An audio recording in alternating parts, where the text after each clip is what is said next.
이집트에는 과거 수천 년 전부터 무수히 많은 왕조가 있었죠. 또한 군주를 왕이라 부르지 않고 파라오라고 부르는데요. 이집트 역사에서 파라오라는 칭호를 마지막으로 쓴 왕조가 바로 프톨레마이오스 왕조입니다.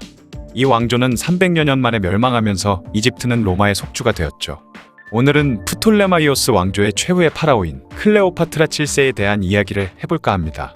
클레오파트라 7세를 마지막으로 독립국가 이집트의 군주로서의 파라오는 완전히 명맥이 끊겼죠. 이후에도 이집트를 지배하는 로마 제국의 황제를 이집트에선 파라오라고 부르기도 했고, 즉위할 때도 이집트 파라오식으로 하기는 했지만 어디까지나 상징적인 의미일 뿐이었습니다. 그 이후에 이집트를 다스린 군주들은 파라오라는 칭호 자체를 사용하지 않았죠. 마지막 파라오 클레오파트라 7세의 생애는 정말 어떤 소설이나 드라마보다 흥미롭고 스펙타클하기도 합니다. 클레오파트라 7세는 프톨레마이오스 12세 아울레테스의 딸로 태어났는데요. 기원전 51년 아버지가 세상을 떠나자 당시 이집트의 근친 결혼 전통대로 남동생인 프톨레마이오스 13세와 결혼해 이집트의 공동 통치자가 되었습니다. 하지만 이미 오래전부터 이집트는 기울어질 대로 기울어져 멸망의 징조가 보이기 시작했었죠.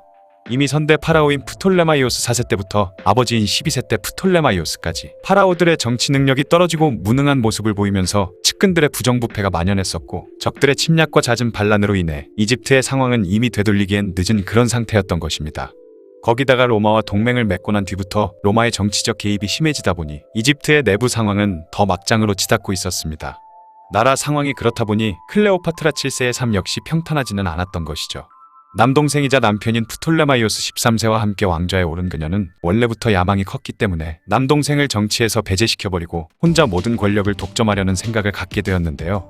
하지만 동생과의 권력 싸움에 패배해 결국 먼 지방으로 쫓겨나는 상황에 처하게 되었습니다. 그렇게 정처 없이 시간이 흘러가던 어느 날, 로마의 황제 율리우스 카이사르가 당시 이집트의 수도 알렉산드리아를 점령하고 이집트 왕궁에 묵고 있다는 이야기를 듣게 되었죠. 그러자 그녀는 카이사르를 유혹해 빼앗긴 권력을 다시 되찾아 오려는 생각을 품게 되었습니다. 하지만 쫓겨난 신세의 삼엄한 경계를 뚫고 카이사르를 만나기 위해선 특단의 계책이 필요했죠. 이에 클레오파트라 7세는 엄청 크고 고급스러운 양탄자를 준비한 뒤 그 위에 누워서 신복에게 자신의 몸을 양탄자로 둘둘 말라고 명했습니다. 그런 뒤 신하는 그녀를 싼 양탄자를 어깨에 둘러맨 뒤 왕궁을 지키고 있던 호위 병사들에게 집정관에게 줄 선물이라며 둘러대고 왕궁 안에 들어갈 수 있었죠. 엄청 크고 고급진 양탄자를 들고 오는 모습을 본 카이사르는 한번 풀어보라고 시켰는데요. 그렇게 양탄자를 펼치니 눈부시게 아름다운 여성이 아주 야시시한 복장으로 깜짝 등장하는 것이었습니다. 그렇게 클레오파트라에게 홀딱 반한 카이사르는 약 30살의 나이 차이에도 불구하고 그녀와 연인 사이가 되었죠. 그 이후 카이사르는 적극적으로 그녀를 밀어주는데요. 그 덕에 클레오파트라는 정적을 모두 제거한 뒤 다시 이집트의 파라오 자리를 되찾았죠. 그런데 카이사르의 이러한 행동에 앙심을 품은 프톨레마이오스 13세 세력은 자신을 따르던 모든 병력을 모아 카이사르를 공격했지만 결국 패배, 프톨레마이오스 13세는 목숨을 빼앗기고 말았습니다. 이후 클레오파트라 7세는 막내 남동생과 다시 재혼해 그를 새로운 파라오 프톨레마이오스 14세로 옹립했는데요. 당시 새로운 남편이자 막내 남동생은 고작 10살밖에 안 되는 어린아이였기 때문에 이집트의 모든 권력을 자신의 손에 거머쥘 수 있었죠.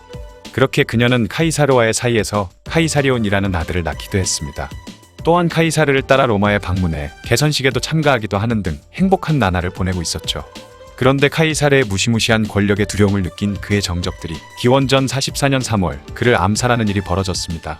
그리고 남편이자 막내 동생이던 프톨레마이오스 14세가 급작스레 세상을 떠나는 일도 일어나자 클레오파트라는 이집트로 급히 돌아와 자신의 아들 카이사리온을 파라오 자리에 올렸죠.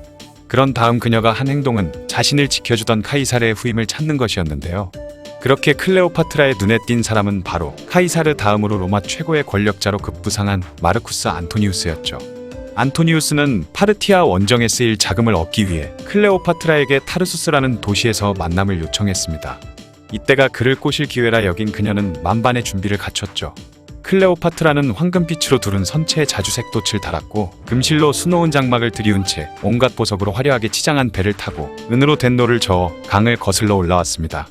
거기다가 아름다운 피리와 하프 소리가 울려 퍼졌고 무희들은 그 소리에 맞춰 현란한 춤을 추고 있었으며 배에서는 야릇하고 향기로운 향기가 진동을 하고 있었죠.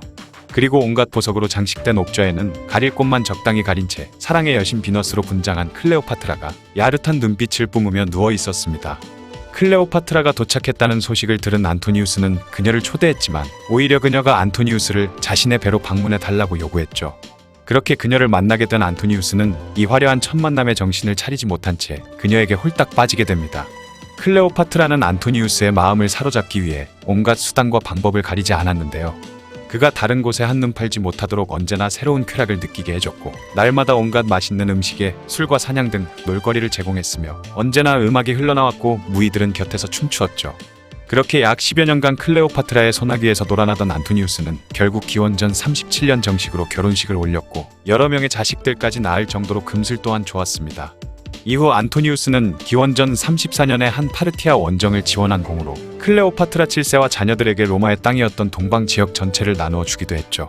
로마의 최고 권력자가 남편이 되자 클레오파트라는 이집트 근처 나라들 중에서 가장 많은 재물과 권력을 소유한 여왕이 되었습니다. 하지만 둘의 파멸의 씨앗은 로마에서 싹트고 있었는데요. 클레오파트라에 빠진 안토니우스는 그녀와 결혼하기 위해 아내였던 옥타비아에게 이혼을 요구했는데 그녀는 로마의 또 다른 권력자인 옥타비아누스의 누나였죠. 옥타비아누스는 카이사르의 상속자이자 양자였습니다.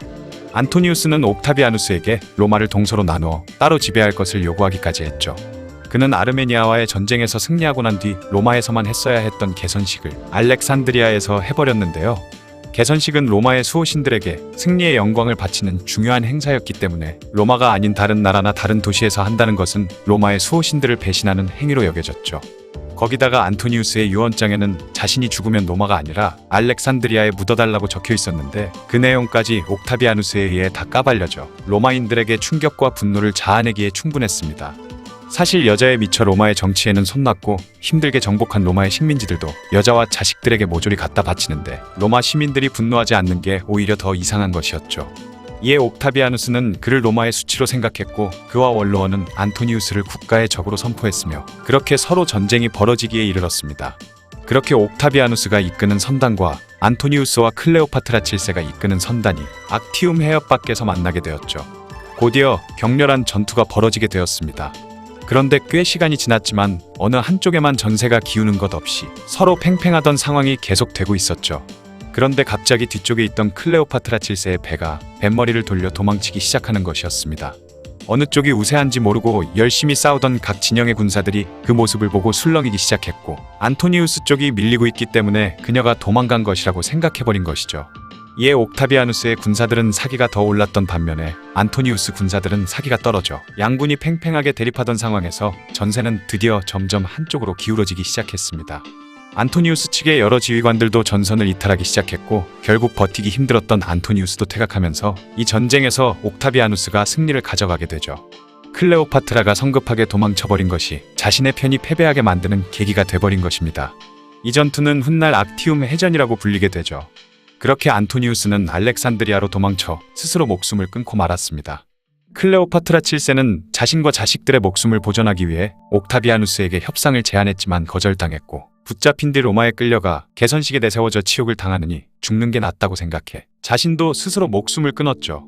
그녀의 최후는 수많은 이야기가 이어져 내려오고 있는데요. 이집트 코브라를 과일 바구니에 숨겨놓았다가 협상이 거절당하자 코브라가 자신을 물게 해 세상을 떠났다는 설이 가장 유명합니다. 그 외에도 안토니우스와 동반 자살했다는 설도 있고 옥타비아누스가 그녀를 살해한 뒤 자살로 위장했다는 설도 있죠. 이후 옥타비아누스의 군대는 이집트를 점령했고 파라오로 있던 그녀의 아들 카이사리온도 처형당하고 말았습니다. 클레오파트라 7세는 아름다운 외모와 매혹적인 목소리 등으로 남자들을 홀려 로마를 좌지우지하다가 결국 옥타비아누스에게 패하여 코브라에게 물려 죽었다라는 이미지 덕분에 현재까지도 마녀나 요보와 같은 이미지를 가지고 있죠. 정말 아름답고 누군가를 이용할 줄 아는 교활한 여자였다는 것만은 틀림없는 것 같네요. 지금까지 이집트의 마지막 파라오이자 새끼 넘치는 요부로 불리는 클레오파트라 7세에 대한 이야기였습니다. 영상을 봐주셔서 감사합니다. 더 재미있고 유익한 영상으로 다시 찾아뵙겠습니다. 구독과 좋아요 꾹 눌러주시고 댓글도 부탁드려요.